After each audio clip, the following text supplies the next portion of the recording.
শাপলার বড়া কে কে খেয়েছেন এরকমভাবে ভেলা ভাজা? এটাকে বলা হয় ভেলা ভাজা। আমার মাকে দেখতাম ছোটোবেলায় এরকমভাবেই রান্না করতো। তা নতুন শলার কাঠি নিত, তা এখন তো নতুন শলার কাঠি পাবো না।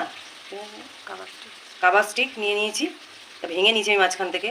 আর এই শাপলাগুলো মাপ করে করে কেটেছি। কেটে এবার একটা একটা করে কাঠি এরকমভাবে ঢুকাতে হবে, এপাশে একটা ওপাশে একটা।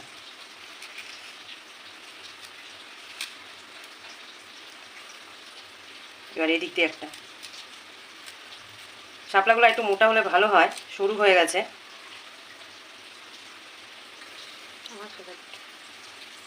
আমার বড় মেয়ের এটা ফেভারিট, খুব ভালো খায় এটা।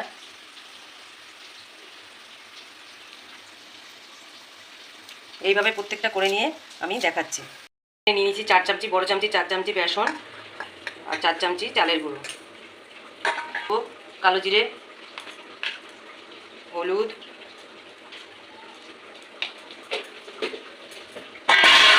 তৈরি করা হয়ে গেছে। দেখুন ভেলাগুলো কি সুন্দর হয়েছে। মোটা মোটা শাপলাগুলো হলে খুব ভালো হয় আরও। এবার দিয়ে দেবো লঙ্কার গুঁড়ো, লবণ আর স্বাদের জন্য দিয়ে দেবো চিনি।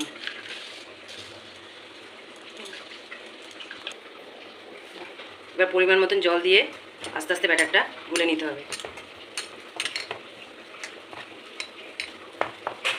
অল্প অল্প করে জল দিয়ে দিয়ে মাখতে হবে এটা।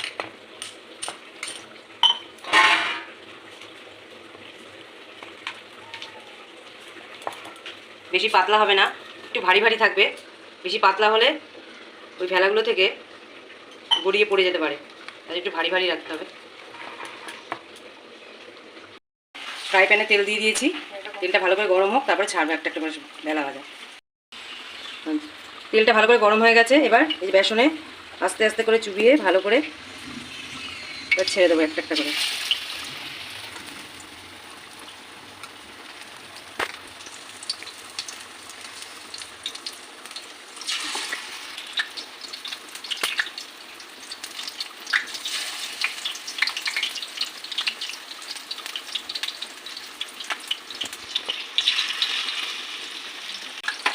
আমার ভেলা ভাজা হয়ে গেছে, এই একটা একটা করে সব তুলে নিচ্ছি। গরম ভাতের সাথে খেতে খুব ভালো লাগে, নাহলে শুধু শুধু খেতে খুব ভালো লাগে।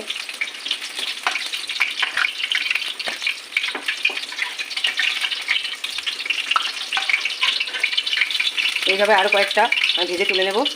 আর ভেলা ভাজাটা, শাপলা দিয়ে যে ভেলা ভাজাটা, এটা হয়ে গেছে সবকটা রেডি। এই দেখুন খুব সুন্দর হয়েছে। সামান্য শাপলা ফুলগুলো বেরিয়েছে, শাপলা ফুলগুলো এরকমভাবে ছাড়িয়ে নিয়েছি। শাপলা ফুলের পকোড়াও খেতে খুব ভালো লাগে চালের গুঁড়ো আর বেসন দিয়ে। আমার কিছুটা বেসন আর চালের গুঁড়ো বেঁচেছিল, তাই এই ফুলগুলো দিয়ে পকোড়া বানিয়ে দেব। এই ফুলগুলো ভালো করে এভাবে মেখে